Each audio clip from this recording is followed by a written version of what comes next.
Hello and welcome again to FXcast video tutorials. In this video we're going to cover the platform basics for FXcast Pro. We're going to go over the toolbar buttons. We'll look at the market watch window, the navigator window. At the bottom we'll examine the different tabs within the terminal.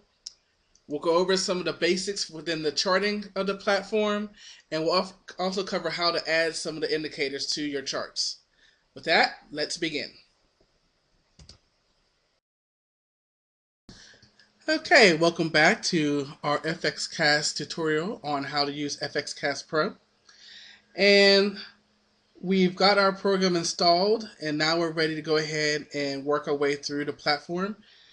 One of the first things I want to show you is right down here at the bottom. Down here at the bottom is our terminal, and you'll notice that we have tabs. This is where we can get our trade alerts. We can find out about our previous trades and account history, alerts that you've set based upon price action, usually mailbox and journal. So this terminal down here keeps you basically connected to FXcast servers and lets you keep track of your existing trades. That button up here, you'll notice that we have certain buttons up here, and right here we have the terminal. So when we click on it, it goes away. Click on it and it. Next one, we have the navigator, which is right here, which we'll get to as far as the indicators. But again, this is our button up here that allows us to turn it on and off.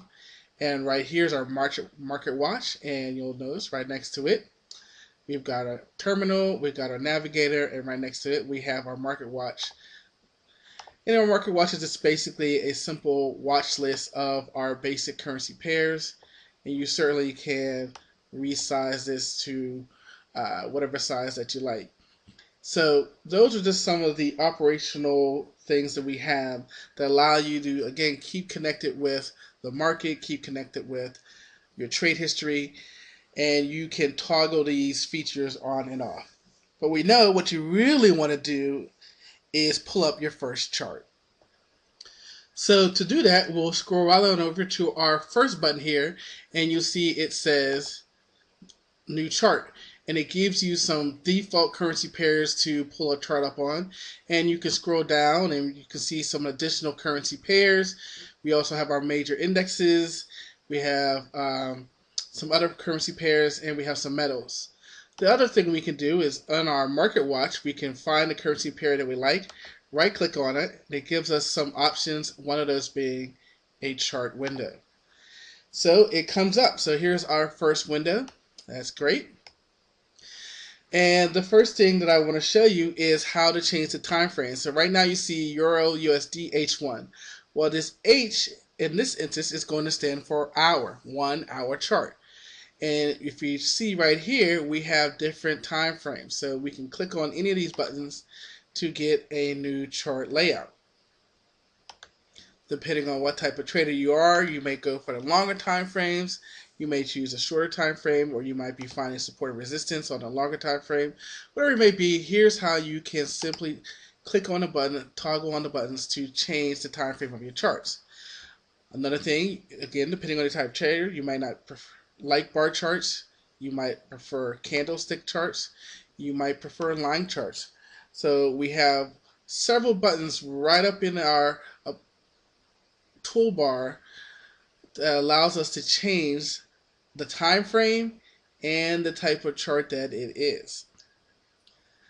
Now, the next thing we want to do is put some indicators onto our charts. Well, we can see over here in the navigator that we have an indicator dropout menu. So as we expand our indicators, we get a bunch of indicators that we can choose. Also up at the top, as we have different buttons up here, we do have an indicator button, and when you click on this, it also will give you indicators separated by different menu headings. Trending, where our moving average is, click on that, and it's going to ask you what period that you want. We'll go with something simple. It's going to ask you a color. Do you want it simple? Do you want it exponential? Do you want it based upon the close, the open, the high, low? And you can choose the style, dotted, and the width. And we click OK, and now we have a moving average on our. You may choose to expand your charts, but one of the things I do want to show you that I think is real nice, depending on the size of your monitor, choose another one. Let's go with another one, and we'll go with one more. Now what I want you to see is down here, you can see we have our tabs that allow us to cycle through the charts that we have selected. Our tabs are down here at the bottom, again allowing us to cycle, make any change that we want. However, if we come up to the windows, we can say how we want to arrange them. And I chose to make them into tiles, and that allows me to see all four at one time. Now I can still make any of these four charts active by clicking on the tile down at the bottom, or actually just clicking onto the chart. But that allows us to get a gauge of several currency pairs at once, or if you want to, we can close these out and we can stick with the Euro USD, and we'll do a new chart, and a new chart. We'll go back to my window, so I want it to tile, and what we can do here is let's go with a 30-minute on this one. We already have a 1 hour on this one. We've got, let's go with the 4 hour on this one. And over here we can go to our daily. So we can identify our support and resistance areas on the daily, and we can keep zooming in to try to find multi-time frame agreement. So you can truly analyze one currency pair, trying to fine tune and massage your best entry. There are two remaining items that I want to show you with regards to just some platform basics that we're covering in our video. And you can see right now we do have the pointer, and the pointer allows us to point.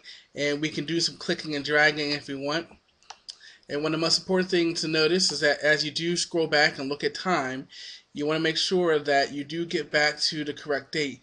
So many people make a mistake by scrolling and not realizing that they haven't scrolled back and make trade decisions based upon the wrong time. Our crosshairs, what's great about the crosshair, let's click it one more time, is that it allows you to, obviously, like any XY axis, on the right hand side we see our price, down at the bottom we see our time. So our crosshair allows us to do that. Of course, a simple vertical line, horizontal line for support and resistance. A trend line allows you to come over. One more time. Of course, you want to make sure you have the actual chart activated. So now that I have a trend line, you'll notice that when I come down into the chart, we have the little plus sign with the dash. And so now when I draw, I can see my trend line. To get rid of it, just hit the backspace button. And for those of you who like to write on all your charts, we have the ability to do that. Of course, we have our Fibonacci retracement. That's a discussion for another day. But we all know you basically take the high of the move and the low of the move, and that's how you draw it on. And we have our Fibonacci retracement numbers over here to the side. Now, the last thing I want to show you is if you right-click on a chart, you can get some more options. You can save your templates. You want to put all your indicators on, and then you don't want to keep having to, every time you come into the platform, load those indicators back on. So you can save it as a template, so therefore you can just add it. They do have some basic templates in there already available for you. Also, you can trade from here, and that is a lead into our next video. Our next video will be talking about how we can place trades within the FXcast Pro platform. So we want to thank you for watching our second video on how to properly use our FXcast Pro. Thank you, and again, welcome to FXcast.